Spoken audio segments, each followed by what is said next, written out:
A penny saved, a penny shared. The squeak of Lily's sneakers echoed down the hallway, a counterpoint to the boisterous chatter of other students rushing to the cafeteria. She clutched a crumpled $5 bill in her hand, the crisp edges softened from being folded and unfolded a dozen times that morning. It was her weekly allowance, and she'd already decided how to spend it. Rounding the corner, she spotted little Mateo Garcia sitting alone on a bench outside the art room, his lower lip trembling. Lily knelt beside him. "Hey, Mateo, what's wrong?" Mateo sniffled, wiping his nose with the back of his hand, leaving a streak of paint across his cheek. "I can't do the diorama for Mr. Davis's class," he mumbled, avoiding her gaze. "My mom. She doesn't have enough money this week for the supplies. Cardboard and glue and little plastic animals, it's too much." Lily's heart ached. She knew what it was like to worry about money. Not that her family struggled the way some others did, but she'd learned early on that things weren't always easy. Without hesitation, she pressed the $5 bill into Mateo's hand. "Here. This should help." Mateo's eyes widened, reflecting the pale fluorescent lights of the hallway. But that's your allowance, Lily.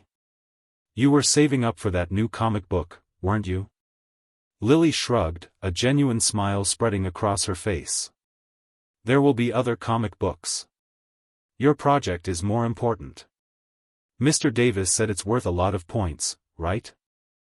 Besides," she added with a wink, "helping someone is way more fun than reading about superheroes. Now go get those supplies and build an awesome diorama." Mateo's face lit up, the worry lines vanishing. He clutched the bill tightly. "Thank you, Lily. You're the best." He scrambled to his feet and dashed towards the school store, his earlier despair replaced with a renewed sense of purpose. As Lily watched him go, a wave of warmth washed over her. It was a feeling she knew well, a satisfying contentment that came from making someone else's day a little brighter. Down the hall, almost invisible against the muted tones of the wall, Mr. Peterson, the school janitor, polished the gleaming chrome of a drinking fountain. His movements were slow, deliberate, almost meditative. He wasn't really polishing the fountain, though.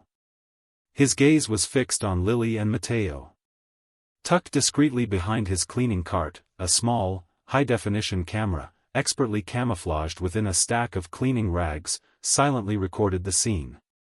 It captured Mateo's despair, Lily's unwavering generosity, and the genuine joy that bloomed on Mateo's face. Mr. Peterson's expression remained impassive, but a flicker of something akin to admiration danced in his eyes. Later that evening, curled up on her bed with a worn copy of *And of Green Gables*, Lily thought about Mateo. She thought about the diorama he would build, the pride he would feel in completing it. She often wondered why she felt compelled to share. Was it something her parents had instilled in her? Or was it just her? She knew some kids laughed at her for being so generous. They called her Miss Charity behind her back and sometimes even asked for handouts themselves, knowing she'd find it hard to refuse. Sometimes, she felt a pang of resentment, a tiny voice whispering that maybe she should be more selfish, that maybe she should keep her money for herself. But the feeling never lasted long. The memory of Mateo's grateful smile, the simple joy of knowing she'd made a difference, always outweighed the fleeting disappointment.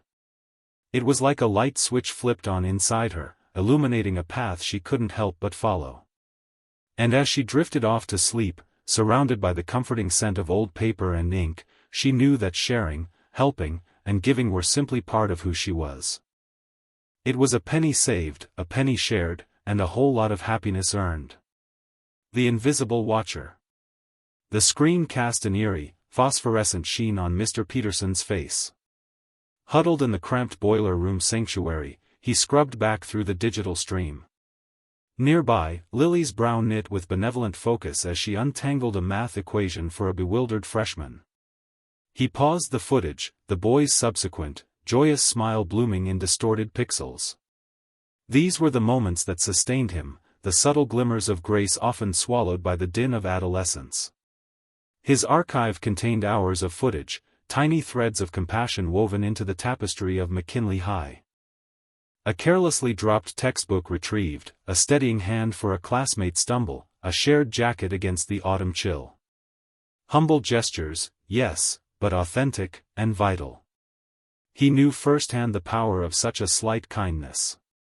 His thoughts drifted back, a callow, thinner version of himself, abandoned at a bus stop, drenched and defeated after a disastrous football tryout. Shame stung sharper than the rain slicking his hair. Then, a woman, her features now lost to time, had offered him sanctuary beneath her umbrella and a word of solace. "Keep your head up, son," she'd said, her voice a comforting warmth. "Tomorrow offers a fresh start." That simple act had prevented a despairing trek home, had kept him from surrendering entirely. He'd never forgotten her, that anonymous benefactor, her gesture a lighthouse in his personal storm. A silent promise bloomed within him, to return the favor, to offer that same light to someone else. But life had a way of smothering altruism under layers of routine and disappointment. It wasn't until his arrival at McKinley, observing the student body, that the seed of his project took root. He wanted to immortalize these fleeting acts of goodwill, to magnify their impact, to remind everyone that even the smallest kindness could ripple outwards. He shut his laptop, a sigh escaping his lips. The footage held promise, yet it lacked breadth. The cafeteria yielded some results, but he craved a wider net. He gathered his tools and the compact, cleverly disguised camera. Tonight's objective, the library. He'd noticed countless quiet exchanges there, murmured dialogues, shared notes, the clandestine loan of a pen. The library, with its hushed atmosphere and concentrated focus, felt like fertile soil for cultivating more of these captured moments. He meticulously plotted the camera's position, ensuring discreet placement with an expansive view of the study tables. He yearned to capture the delicate dance of student interaction, the tacit understandings that flowed between them. He hoped to document a hand offering research assistance, or a whispered word of encouragement before a daunting exam. In his mind, the camera became an unseen sentinel, a silent chronicler of the quotidian acts of generosity that blossomed in the school's quieter corners. As he tightened the final screw, securing the camera in its covert location, a surge of anticipation quickened his pulse. He eagerly anticipated the revelations the library might yield. Perhaps, just perhaps, he could contribute to a swell of kindness, one precious, pixelated glimpse at a time. The bell, a strident herald of day's end, reverberated through the otherwise deserted library, urging him to swiftly gather his belongings and depart. A lunchtime dilemma. The air in the cafeteria tasted of tepid pepperoni and neon-orange processed cheese. Lily, balancing precariously on a plastic chair, negotiated a minefield of discarded cartons and rejected crusts. Her usual windowside spot was secured, sunlight catching the metallic gleam of her braces as she giggled at Marco's spot-on impersonation of Mr. Henderson's permanently bewildered expression. But the mirth dissolved when she spotted her. A newcomer, hovering by the vending machines, her posture defensive, almost cowering. A greenhorn. The signs were all there, the oversized backpack swallowing her frame, the timid glances that darted around the room, the way she traced the well-worn flowers on her vintage dress as if it were her lifeline. Lily observed as the girl, identified as Maya by the Askew name tag, rummaged through her pockets, extracting a fistful of crumpled bills and loose change. She tallied the sum, a crease forming between her brows. Insufficient. Lily saw the disappointment bloom on her face, her shoulders slumping further in defeat. Maya settled for a meager bag of stale pretzels and a bottle of water. She retreated to a secluded corner by the overflowing recycling bins, nibbling at the pretzels as if they were rare delicacies. A pang resonated within Lily. She recognized that feeling, the gnawing emptiness that transcended mere hunger. Memories surfaced of the lean times following her dad's accident, when school lunches became an unattainable luxury. Marco was in the throes of recounting Mr. Henderson's to-pay mishap, but Lily's attention wavered. Her eyes kept straying back to Maya. She glanced at her own lunch, a vibrant assortment of homemade sushi rolls and a crisp apple, lovingly prepared by her mom.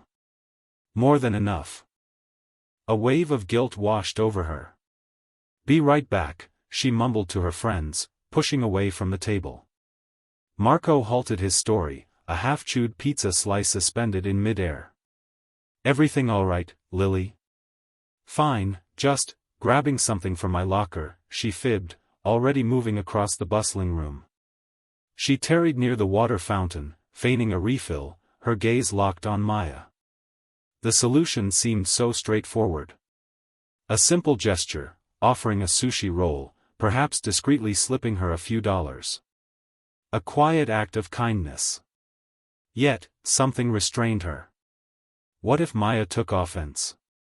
What if she perceived it as pity? Or even worse, what if it opened the floodgates for other requests? Lily's personal funds weren't limitless. She was diligently saving for updated animation software and a professional Wacom tablet. The jarring shriek of the bell yanked her back to the present. Lunch was nearly over. The opportunity dwindled with each passing second. Lily gripped the water bottle, her knuckles bone white. She watched as Maya gathered her meager belongings, her expression still reflecting a profound sadness. Lily inched forward, then faltered. The moment evaporated. Maya vanished through the double doors, absorbed by the surge of students heading to their next class. Lily exhaled, the weight of her inaction pressing heavily on her. A shared meal, a hidden lens. The aroma of lukewarm pizza hung heavy in the McKinley High cafeteria. Lily Hernandez, usually radiating sunshine, noticed a shadow clinging to Maya across the table. Maya's shoulders were hunched, her eyes fixed on the scarred surface. Lily knew that look. It was the "I'm starving but pretending I'm not" look. Lily rummaged in her backpack, pulling out a crumpled $5 bill. "Hey, Maya," she said, her voice deliberately casual. "I went a little overboard at breakfast this morning. Seriously, I could barely finish my second waffle. Wanna split this with me? Pizza day is usually a disaster, anyway." Maya's head snapped up, her cheeks flushed. "Oh, no, Lily, I couldn't.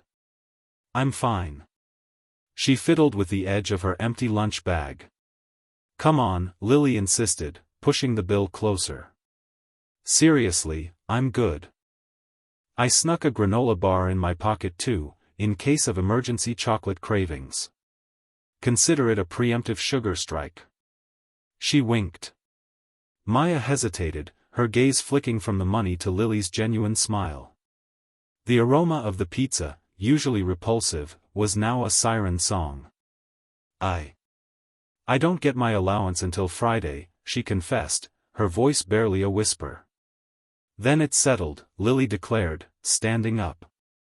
"Pizza and questionable cafeteria cookies are on me." She grabbed Maya's hand, pulling her toward the snaking lunch line. "Besides," she added, "misery loves company, and these cookies are definitely miserable."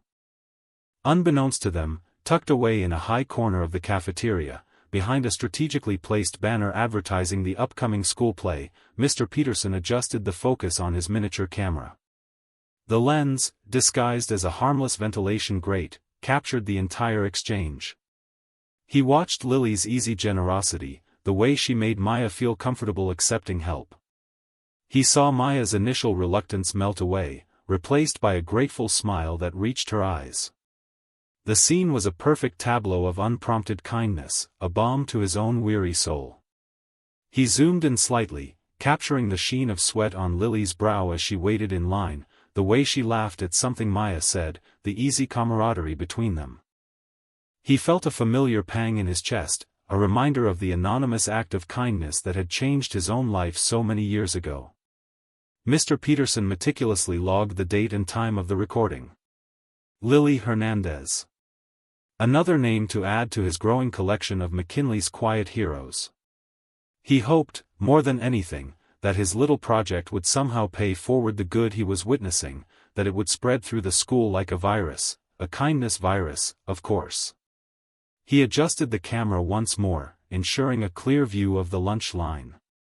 The pizza was being served. The story, it seemed, was just beginning. Whispers in the hallway. The aroma of mystery meat wafted down the hallway, a cloying scent Maya usually found comforting. Today, it twisted in her stomach. Her stomach, which was currently staging a full-blown rebellion against its emptiness. She'd skipped breakfast again, the stale granola bar she'd found under her bed insufficient to quell the gnawing hunger. She pressed herself against the cool lockers, trying to blend into the faded teal. The lunchtime rush was in full swing, a tidal wave of chattering students and clattering trays. She clutched her worn textbook tighter, the rough edges digging into her palms. "Did you see Maya today?" a voice hissed, cutting through the general din. Maya froze. She recognized Brittany's saccharine tone. "Yeah," another voice, belonging to Chloe, replied, dripping with disdain. She was, totally staring at Sarah's pizza. It was so awkward. "Seriously. Get a job already." Brittany giggled, a shrill, grating sound that echoed in Maya's ears. Or maybe she should just ask Mr. Henderson for a loan. Again. The girls moved on, their whispers fading into the background hum, but the words hung in the air like a toxic cloud. Maya felt her cheeks burn. It wasn't just the hunger anymore, it was shame, raw and stinging. She knew she couldn't afford lunch today, not after Mom had to use the last of their grocery money for the electricity bill. Across the hallway, Lily Hernandez paused, a half-eaten apple in her hand. She'd overheard the tail end of the conversation and her brow furrowed. She hated this kind of petty cruelty. She glanced at Maya, who looked smaller than usual, almost swallowed by the lockers. Lily approached the group of girls, her voice deceptively light. "Hey Brittany, Chloe. Did you guys hear about the volunteer opportunity at the community kitchen? They're desperate for help serving meals. Thought of you immediately." Brittany wrinkled her nose. "Ew, serving food? No way." Chloe shuddered. "Hard pass." Lily shrugged, feigning nonchalance. "More for me then. Just thought you'd be interested in helping people." She tossed her apple core into a nearby trash can with a satisfying thud and walked away, leaving the girls to their uncomfortable silence. Lily caught Maya's eye as she passed. She offered a small, encouraging smile, then continued towards the cafeteria, a plan forming in her mind. Meanwhile, Maya felt a strange mix of gratitude and embarrassment. Lily's subtle defense hadn't gone unnoticed. But it didn't erase the sting of the gossip. She felt exposed, vulnerable, like everyone was watching her, judging her. The bell rang, a jarring sound that signaled the end of lunch. Maya breathed a shaky sigh of relief. Escape. She hurried towards her next class, her head down, her shoulders hunched. The hallway, once a familiar and neutral space, now felt like a gauntlet, lined with judging eyes and whispering voices. She couldn't shake the feeling that she was being watched, scrutinized, her every move dissected and ridiculed. The shame clung to her, a heavy cloak she couldn't shed. She just wanted to disappear. The secret collection. The cafeteria air hung thick with the usual lunchtime cacophony, but Lily barely registered it. Her mind was replaying Maya's hunched shoulders, the way she'd practically inhaled her meager lunch yesterday, and the patched-up backpack. She couldn't shake the feeling that things were worse than Maya let on. Later, Lily gathered Chloe, Daniel, and Sophia under the sprawling oak tree near the basketball courts, a spot they'd claimed as their own since 4th grade. The air was cooler there, smelling faintly of damp earth and sun-baked leaves. She started slowly, tossing a pebble back and forth between her hands. "Guys, I'm worried about Maya." Chloe, ever practical, frowned. "Worried? She's always been quiet, Lily. Just leave her be." "It's more than that," Lily insisted, her voice low. She recounted the details she'd observed, the worn clothes, the hurried lunches, the way Maya always seemed to avoid school events that cost money. I think her family might be having a really hard time. Daniel, usually the jokester, sobered. He knew what it was like to have empty pockets. Yeah, I've noticed she never buys anything from the bake sales. Always says she's not hungry. Sophia, always the most empathetic, immediately understood. Oh, Lily, that's awful. What can we do?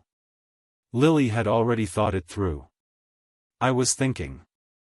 Maybe we could pool some of our allowance? Just a little bit each.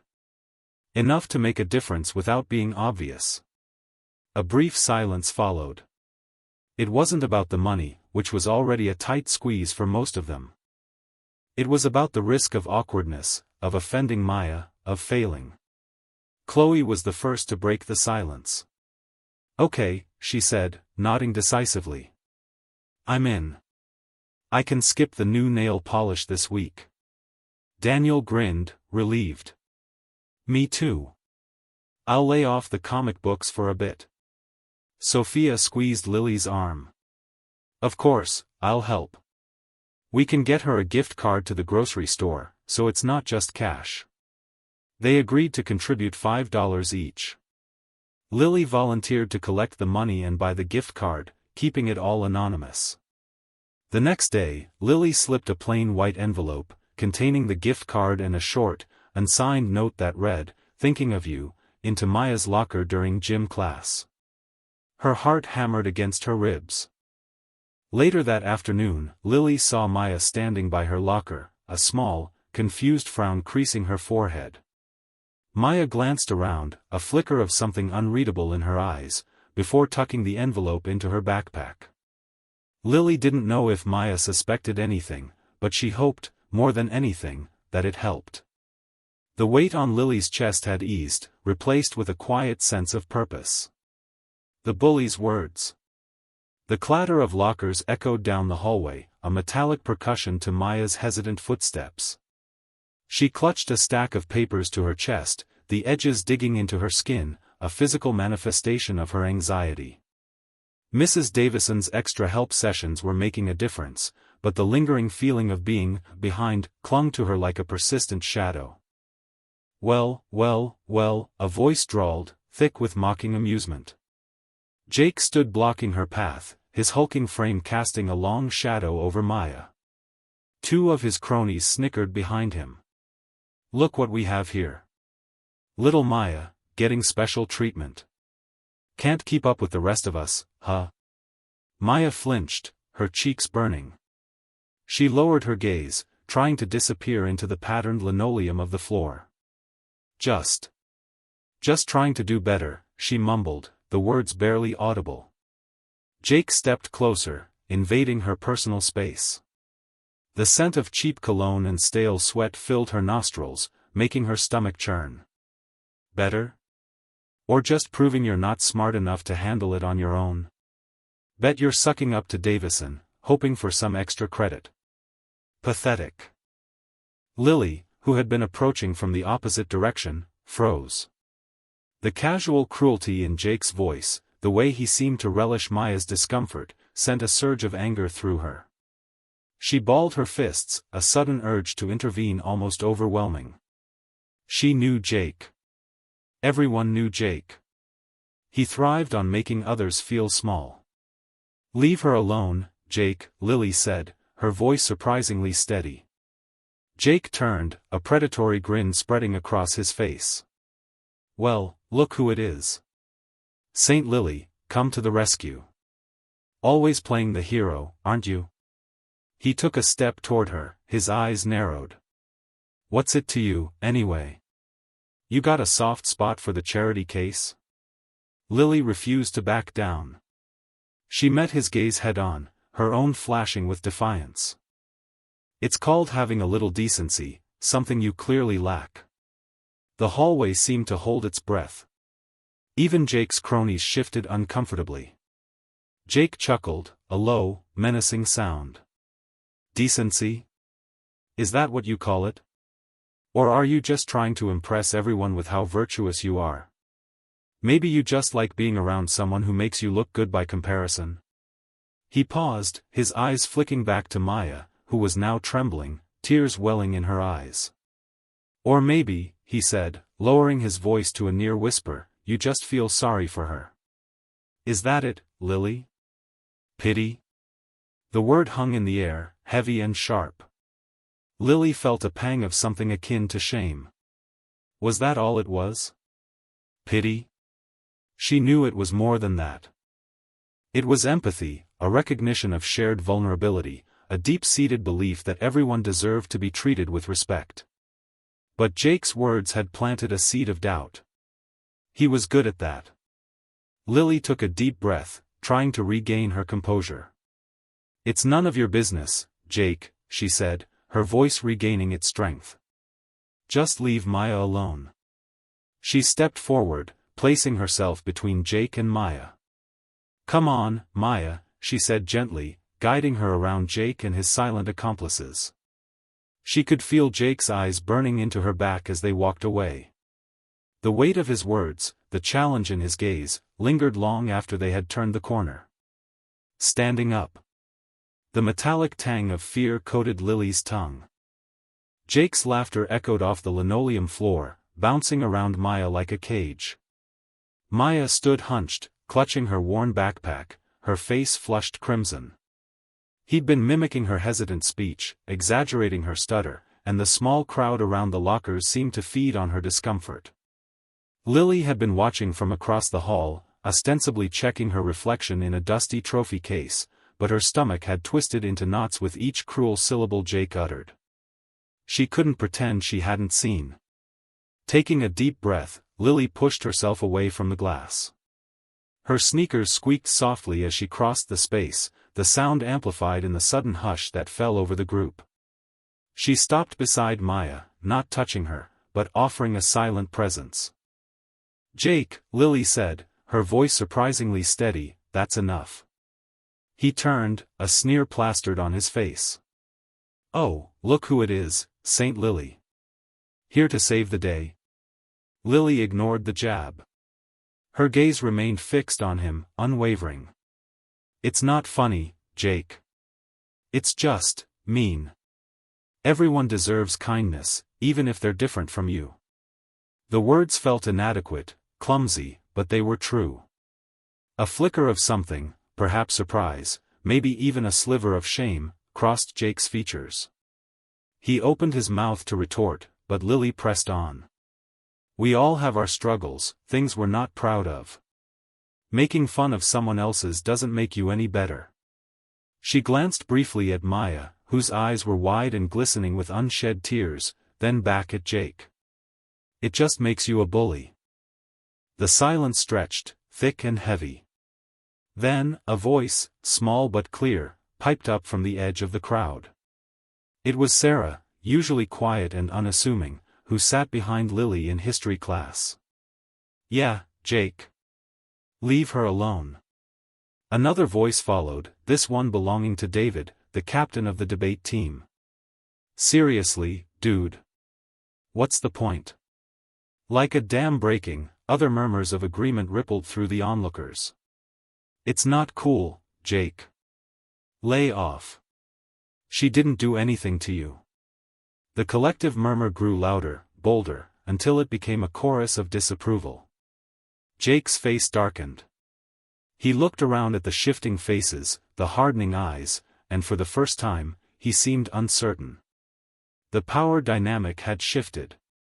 He wasn't the center of attention anymore, he was the target. The air, thick with unspoken judgment, seemed to suffocate him. He mumbled something unintelligible, then shoved his hands into his pockets and turned away, pushing through the dispersing crowd. Lily watched him go, a strange mixture of relief and apprehension swirling within her. This felt like a turning point, but she couldn't shake the feeling that the story wasn't over. Lily turned to Maya, offering a small, tentative smile. Are you okay? Maya nodded, wiping her eyes with the back of her hand. Thanks, Lily. Her voice was still shaky, but there was a hint of strength in it now. Thank you. As they walked away together, Lily saw Mrs. Davison, the school secretary, watching them from her desk in the main office. The older woman offered a subtle nod of approval, and Lily felt a warmth spread through her chest. Maybe, just maybe, things were starting to change.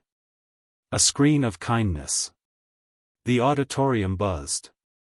A nervous energy thrummed through the student body as they waited for Mr. Peterson's special presentation. Lily fiddled with the hem of her skirt, glancing at Maya beside her. Maya, usually bright and bubbly, seemed unusually subdued, her eyes fixed on the stage. Suddenly, the lights dimmed. A hush fell over the room. On the large screen, grainy footage flickered to life. It was the school hallway, captured from a high angle, likely a security camera. The film quality was poor, but the intent was clear. The scene shifted. There was Carlos, helping a younger student struggling with a heavy backpack. Then, Maria, sharing her lunch with a new student who looked lost and alone. The montage continued, a tapestry of small, everyday kindnesses unfolding before their eyes. Lily gasped as she saw herself. The image was blurry, but undeniably her. It was the day Maya had tripped in the cafeteria, scattering her lunch everywhere. The film showed Jake and his friends snickering, but then focused on Lily as she knelt beside Maya, helping her gather the spilled food, her brow furrowed in concern. The scene ended with Lily offering Maya her own sandwich. A wave of emotion washed over Lily, surprise, embarrassment, but mostly a profound sense of fulfillment. She hadn't thought anyone had noticed her small act. To see it amplified on the big screen, presented as something significant, brought tears to her eyes. Beside her, Maya squeezed her hand. "That was you," she whispered, her voice thick with emotion. The film continued, showcasing other acts of compassion throughout the school. Then, the screen went black. The lights came up, revealing Mr. Peterson standing nervously at the edge of the stage. He cleared his throat. "I call this film, a screen of kindness. I've been observing all of you, and I've been inspired. I wanted to show you all the good that already exists within these walls." A long silence followed. Then, Jake stood up. Lily held her breath. I want to apologize to Maya," Jake stammered, his face red. "For being a jerk. For laughing when she fell. It was wrong, and I'm sorry." A collective murmur swept through the auditorium. Maya looked at Jake, her expression unreadable. Then, she nodded slowly. "Thank you, Jake," she said softly.